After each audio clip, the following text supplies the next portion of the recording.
وما أنت بهاد العمي عن ضلالتهم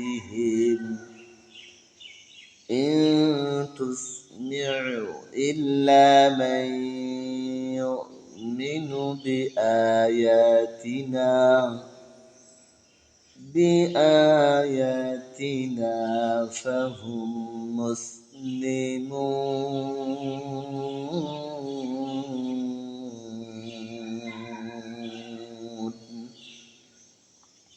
আল্লাহ তাআলা বলেন, হে নবী, আর তুমি অন্ধদেরকে তাদের ভ্রষ্টতা থেকে হেদায়েতকারী নও।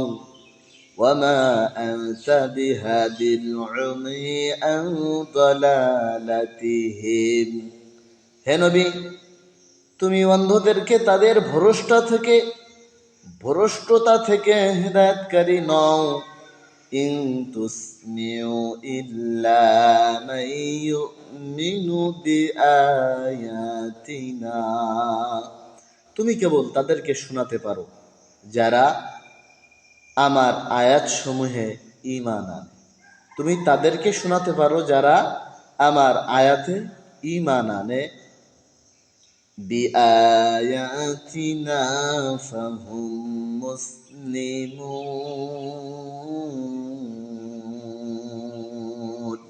অতঃপর তারাই আত্মসমর্পণকারী। আল্লাহ তাআলা তার নবীকে বলেন, নবী, তোমাকে হেদায়েতকারী করে পাঠাই নাই। তুমি অন্ধদেরকে শুধুমাত্র সতর্ক করতে পারবে, হেদায়েত তোমার হাতে নয়। আর তুমি তাদেরকে শোনাতে পারবে যারা আমার আয়াতকে শোনে আর আমার আয়াতে ঈমান আনে।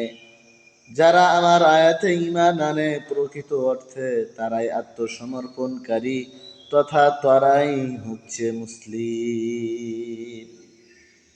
সমান্ত দ্বীনি ভাই ও বোনেরা, তাহলে আল্লাহ তাআলা তার নবীর মাধ্যমে জানাচ্ছেন, হে নবী, তুমি হেদায়েতকারী নও, তুমি সতর্ককারী। অন্ধদেরকে, যারা আমার আয়াতকে দেখে না, যারা আমার আয়াতকে অন্তর দ্বারা অনুধাবন করে না, তাদেরকে তুমি শোনাতে পারবে না। কিন্তু তুমি তাদেরকেই শোনাতে পারবে যারা আমার আয়াত শোনে এবং এটার পরে ঈমান আনে, এটার পরে বিশ্বাস স্থাপন করে।